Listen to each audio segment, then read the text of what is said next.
एक विशाल और प्राचीन वन के दिल में, जहां पेड़ ऊंचे और नदियां क्रिस्टल साफ पानी से बहती थीं, कई जानवर रहते थे। ये वन खुद का एक साम्राज्य था, जिसका शासन एक शक्तिशाली शेर राजा शेरू के हाथ में था। राजा शेरू मजबूत और भयानक था, और उसने खुद को वन के सभी प्राणियों का शासक घोषित कर रखा था। जानवर उसे सम्मान और भय से देखते थे, क्योंकि उसकी दहाड़ मीलों दूर से सुनाई देती थी और उसकी ताकत बेजोड़ थी। इन जानवरों में एक चालाक सियार जाखू भी रहता था। जाखू अपनी चतुराई और बुद्धिमानी के लिए जाना जाता था। वह अक्सर अपनी तीव्र बुद्धि का उपयोग करके समस्याओं को हल करता और खतरों से बचता था। जबकि कई जानवर शेर से डरते थे, जाखू हमेशा सम्मानजनक दूरी बनाए रखता और अनावश्यक टकराव से बचता था। राजा शेरू अपनी शक्ति के बावजूद एक बड़ी कमजोरी रखता था, उसकी अतृप्त लालच। वह जानवरों से रोजाना बड़ी मात्रा में भोजन की मांग करता था। जानवर उसकी क्रोध से डरते हुए नियमित रूप से उसे भेंट लाते थे।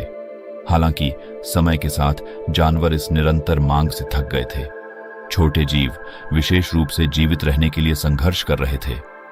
एक दिन जानवरों का एक प्रतिनिधिमंडल, जिसमें एक बुद्धिमान कछुआ, एक डरपोक हिरण और एक चहकती चिड़िया शामिल थे, जाखू के पास सलाह के लिए पहुंचा। जाखू, कछुए ने कहा, हम राजा शेरू की मांगों को पूरा नहीं कर सकते। अगर हम ऐसा करते रहे तो हम सब भूखों मर जाएंगे। आप चतुर और बुद्धिमान हैं, क्या आप हमें कोई समाधान बता सकते हैं? जाखू ने स्थिति पर विचार किया। वह समझ गया कि शेर को सीधे चुनौती देना मूर्खता होगी, लेकिन वह यह भी जानता था कि जानवर ऐसे ही जारी नहीं रह सकते थे। बहुत सोच विचार के बाद उसने एक योजना बनाई। जाखू ने जानवरों को इकट्ठा किया और अपनी योजना साझा की। हमें राजा शेरू की लालच और अहंकार का फायदा उठाना होगा, उसने समझाया।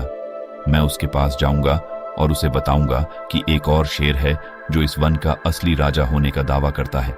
इससे उसका अहंकार उभरेगा और हमें अपने अत्याचार से छुटकारा पाने का मौका मिलेगा। जानवर संदेह में थे, लेकिन हताश थे, और उन्होंने जाखू की योजना का समर्थन करने के लिए सहमति जताई। जाखू अपनी चतुराई और आत्मविश्वास के साथ राजा शेरू से मिलने के लिए निकल पड़ा। जाखू सावधानी पूर्वक शेर की गुफा के पास पहुंचा। राजा शेरू गुफा के प्रवेश द्वार पर आराम से धूप सेंक रहा था। जाखू को देखते ही उसने एक हल्की गर्जना की। तुम्हें यहां क्या लाया है छोटे सियार? उसने गरजते हुए पूछा। आपकी महिमा, जाखू ने गहराई से झुकते हुए कहा। मैं एक महत्वपूर्ण खबर लाया हूं। मैंने वन में एक और शेर देखा है। वह दावा करता है कि वह असली राजा है और कहता है कि आप शासन करने के योग्य नहीं हैं। वह मजबूत और भयानक है और वह आपकी सत्ता को चुनौती देता है। राजा शेरू की आंखें गुस्से से चौड़ी हो गईं। एक और शेर मेरे वन में? उसकी हिम्मत कैसे हुई? उसने गरजते हुए कहा। उसका अहंकार आहत हुआ। मुझे तुरंत वहां ले चलो और मैं उसे दिखाऊंगा कि असली राजा कौन है। जाखू ने सिर हिलाया और शेर को वन के अंदर और गहराई में ले गया। उसने एक घुमावदार रास्ता चुना, जिससे वे सामान्य जानवरों के रास्तों से दूर रहे। चलते समय जाखू ने प्रतिद्वंद्वी शेर की ताकत और भयानकता के बारे में बात की, जिससे राजा शेरू का गुस्सा और भड़क उठा। लंबी यात्रा के बाद जाखू ने राजा शेरू को एक गहरे साफ तालाब के पास ले जाया। आपकी महिमा, जाखू ने कहा, वह प्रतिद्वंद्वी शेर वहां इस तालाब के नीचे आपकी प्रतीक्षा कर रहा है। राजा शेरू ने पानी में झांका और उसे अपना ही प्रतिबिंब दिखाई दिया। उसने गलती से उसे दूसरे शेर के रूप में समझ लिया। वह गरजा और दहाड़ा, लेकिन प्रतिबिंब ने उसकी हर हरकत की नकल की। गुस्से में राजा शेरू तालाब में कूद पड़ा, प्रतिबिंब पर हमला करने की कोशिश की। पानी बुरी तरह से छींटे मारने लगा, लेकिन वह अपने प्रतिद्वंद्वी को नहीं ढूंढ पाया। जाखू किनारे से देख रहा था, जानता था कि राजा शेरू का अभिमान और गुस्सा उसकी समझ को धुंधला कर चुके थे।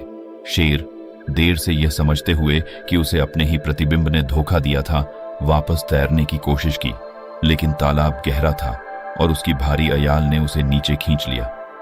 निरर्थक प्रयासों से थककर राजा शेरू डूब गया। जाखू बाकी जानवरों के पास वापस आया और राजा शेरू की मृत्यु की खबर दी। वन में खुशी और राहत की लहर दौड़ गई। जिसने उन पर अत्याचार किया था वह अब नहीं था और अब वे शांति और सद्भाव में रह सकते थे। जानवरों ने जाखू की चतुराई, और साहस का जश्न मनाने के लिए इकट्ठा किया। बुद्धिमान कछुआ सभी की ओर से बोलते हुए कहा, जाखू, आपने हमें एक बड़े खतरे से बचाया है। आपकी बुद्धिमानी और चालाकी ने हमें स्वतंत्रता दिलाई है। हम सदा आभारी रहेंगे। जाखू विनम्र और नम्र अपने दोस्तों का धन्यवाद किया, लेकिन उन्हें याद दिलाया कि उनकी एकता और सहयोग ने ही योजना को संभव बनाया।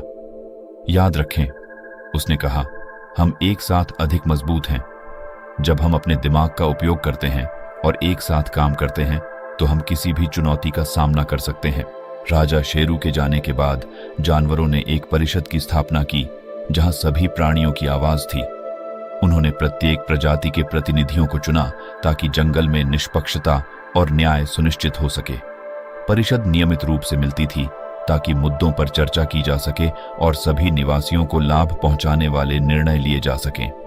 जाखू, हालांकि उसे नेतृत्व की स्थिति की पेशकश की गई थी, ने एक सलाहकार के रूप में बने रहने का फैसला किया, अपनी बुद्धिमानी का उपयोग करके परिषद का मार्गदर्शन करने और समस्याओं को हल करने के लिए। वह दूसरों को सशक्त बनाने और सामुदायिक और साझा जिम्मेदारी की भावना को बढ़ावा देने में विश्वास करता था। परिषद के मार्गदर्शन में वन समृद्ध हुआ, जानवर सद्भाव में रहते थे, संसाधनों को साझा करते और एक दूसरे की मदद करते थे। उन्होंने संतुलन और सभी जीवित प्राणियों के प्रति सम्मान के महत्व को समझा और उन्होंने अपने शांतिपूर्ण सहअस्तित्व में उन्नति की। वर्ष बीत गए और जाखू और राजा शेरू की कहानी जंगल में एक किंवदंती बन गई। माता पिता अपने बच्चों को चालाक सियार के बारे में बताते थे जिसने लालची शेर को मात दी थी। उन्हें बुद्धिमानी, एकता और विनम्रता के मूल्य सिखाते थे। जानवरों ने समझा कि सच्ची शक्ति न केवल शारीरिक शक्ति या प्रभुत्व में होती है, बल्कि बुद्धिमत्ता, सहयोग और दूसरों के साथ सामंजस्यपूर्ण तरीके से रहने की क्षमता में भी होती है। उन्होंने सीखे गए सबक को संजोया और उन्हें पीढ़ियों के माध्यम से आगे बढ़ाया, यह सुनिश्चित करते हुए कि वन शांति और समृद्धि का स्थान बना रहे। और इस प्रकार चालाक सियार की विरासत जीवित रही, बुद्धिमानी की शक्ति और लालच और अत्याचार पर अच्छाई की जीत का प्रमाण। मनोरंजक कहानियों के लिए चैनल को सब्सक्राइब करें।